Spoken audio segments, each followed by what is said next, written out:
Bazar Aidilfitri Jalantar, tempat orang datang cari baju murah. Tapi peliknya, sekarang ni harga baju di Bazar Aidilfitri ni lebih mahal dari kedai fizikal di sekelilingnya. Apa yang sebenarnya berlaku?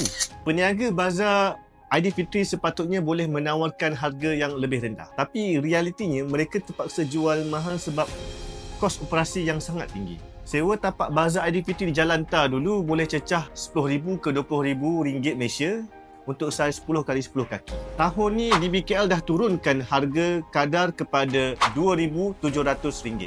Daripada RM2,700 ini, RM2,000 adalah untuk pembayaran deposit dan RM700 adalah untuk pembayaran tapak, dan deposit ini akan dikembalikan selepas Aidilfitri nanti. Walaupun langkah ini positif, namun masih ada kos lain yang buat harga barang di Bazar Aidilfitri ni mahal. Kalau tengok kedai fizikal sekitar Jalantar ni, harga baju jauh lebih murah. Kenapa? Sebab mereka ada ekonomi bidangan ataupun ekonomi of scale. Kedai-kedai besar ni boleh beli stok dalam jumlah yang besar, terus dari kilang atau mungkin dari pembekal utama. Bila beli banyak, harga borong jadi lebih murah. Jadi mereka boleh jual dengan harga yang lebih rendah dan masih untung. Sebaliknya, peniaga kecil di bazar terpaksa ambil stok dalam kuanti yang kecil dengan harga yang lebih tinggi sebab modal mereka terhad. Mereka ni tak ada kuasa beli macam kedai besar. Jadi terpaksa ambil barang dari pemborong yang dah markup harga. Situasi ni buat ramai pelanggan lebih memilih untuk beli di kedai fizikal ataupun online. Kedai-kedai online di Shopee, TikTok Shop dan Lazada tawarkan harga jauh lebih rendah sebab penjual online tak perlu bayar tapak sewa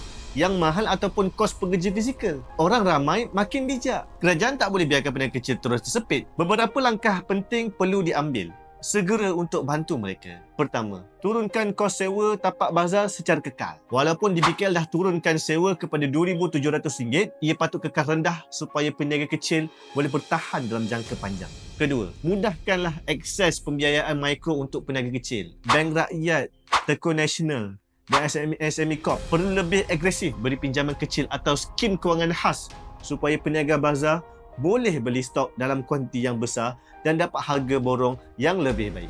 Ketiga, kerajaan kena bantu peniaga kecil dapatkan stok terus dari pengeluar, bukan melalui orang tengah. Jika ada pusat pembekalan khas untuk peniaga bazar, mereka boleh dapat harga lebih rendah dan tak perlu markup harga tinggi. Keempat, peniaga kecil kena masuk ke platform digital. Bazar ni, masih penting. Tapi kalau harga di kedai online lebih murah, peniaga kecil tak boleh ketinggalan. Kerajaan kena bagi latihan dan insentif supaya peniaga Bazar Aidilfitri ni boleh jual di Shopee, di TikTok Shop, Lazada dan sebagainya. Yang kelima, kerajaan perlu laksanakan dasar sokongan terhadap peniaga kecil. Antara langkah yang boleh dibuat ialah subsidi kos penghantaran untuk peniaga Bazar Aidilfitri dan pengurangan